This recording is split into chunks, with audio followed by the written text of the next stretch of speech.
ছুটির দিনে এই দুই রকম পদ এত সুস্বাদু হয়েছে পুরো পাত শেষ হয়ে যাবে। সয়াবিনের কোপ্তা, লাউ শাকের ঘন্ট, ডাল, আমের চাটনি আর মিষ্টি দই। রাধে রাধে বন্ধুরা, কেমন আছো সবাই? আশা করি সবাই ভালো আছো, সুস্থ আছো। সকালবেলা থেকে ব্লগটা শুরু করছি। সকালবেলায় যে গাছ থেকে নিম পাতা পেরে নিয়েছি, সেটাকে ভালো করে ধুয়ে এটাকে এখন পাবো। এই গরমকাল পড়েছে, একটু তেতো না খেলে হয় না, তো ওই গাছের নিম পাতাই গ্রহণ করি।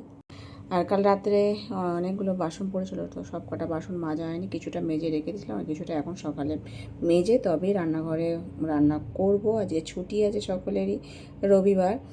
তো মন্দিরে যাওয়া নেই, সব নবদ্বীপ পরিক্রমা হচ্ছে, তাই জন্য মন্দির বন্ধ আছে। আর কালকে যে লাউ শাকটা বানিয়ে রেখেছিলাম আর মটর ডাল ভিজিয়ে রেখেছিলাম, এটাকে এখন পেস্ট হবে লঙ্কা, আদা, নুন, হলুদ দিয়ে মিক্সারের মধ্যে। আর ভাত ডাল বসিয়ে দিয়েছি।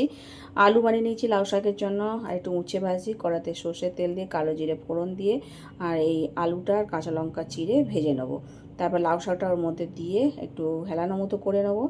এই যে একদমই মানে শুকনো শুকনো হয়ে গেছে। এখন এর মধ্যে জলটা দিয়ে দেবো। ডালটা বেটে নিয়েছি আর ওইদিকে একটু ডাল সাঁতলে নিয়েছিলাম, সেই কড়ার মধ্যেই আবার এখন একটু কালো জিরে ফোড়ন দিয়ে একটু চিনি দিয়ে আর ডাল বাটাটা দিয়ে দিলাম। অনেকক্ষণ ধরে নেড়ে চেড়ে পুরো ডালটাকে ভেজে নিচ্ছি। তারপরে এই যে লাউ শাকটা সেদ্ধ হয়ে গেছে, সেটা এখন এর মধ্যে দিয়ে সাঁতলে নিলাম। পুরো জিনিসটাকে ডালের সাথে মাখিয়ে নেবো। একটু ঘন্ট হচ্ছে, তো ঘন ঘন হয়ে গেলে চিনি দিয়ে নামিয়ে নেবো।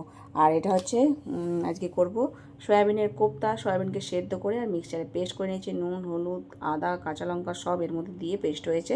আর একটুখানি বেসন এর মধ্যে দিয়ে ভালো করে মাখিয়ে নিয়ে এটাকে একটু কড়ার মধ্যে দিয়ে দেবো। সয়াবিনের কোপ্তাটা খেতে খুব টেস্ট হয়, তো সেই জন্যই এটা বানানো। একদম শুকনো শুকনো করে একটা ডো মতো হবে, তারপর সেটা চেপে চেপে থালার মধ্যে রেখে আর একটু ডিপ ফ্রিজে রেখে দেবো, তাহলে একটু মানে শক্ত হয়ে যাবে। দেখো তো হয়ে গেছে মোটামুটি। আর এর জন্য আলু সেদ্ধ করে নিয়েছি, কড়াতে আলুটা ভাজতে বসিয়ে দিয়েছি। আর ওটা একটা শেপ দিয়ে ফ্রিজে রেখে দিয়েছি, ডিপ ফ্রিজে রেখেছি। 5 মিনিট মতো থাকবে, তারপরে সেটাকে বার করে নেবো। একটা মশলা পেস্ট করে নিয়েছি, কড়াতে জিরে, শুকনো লঙ্কা, তেজপাতা ফোড়ন দিয়ে একটু মিষ্টিও দিয়ে দিলাম।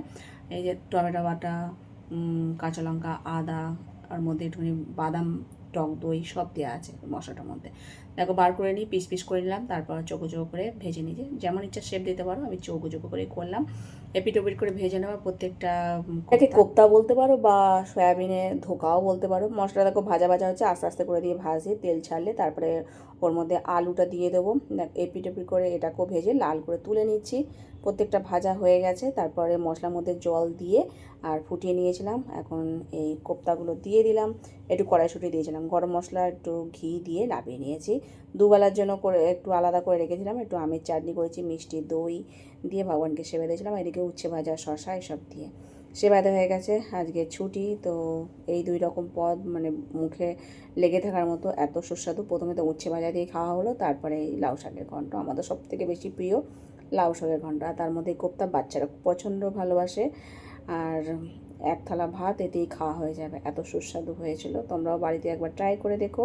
আর দেখো এটা কত সুন্দর নরম হয়েছে, গ্রেভিটাও খুব সুন্দর হয়েছে, খেতে খুব সুস্বাদু হয়েছিল। সবাই ছুটির দিনে একসাথে প্রসাদ পাচ্ছি। আর আজকে তবে এখানে শেষ করছি। হরে কৃষ্ণ।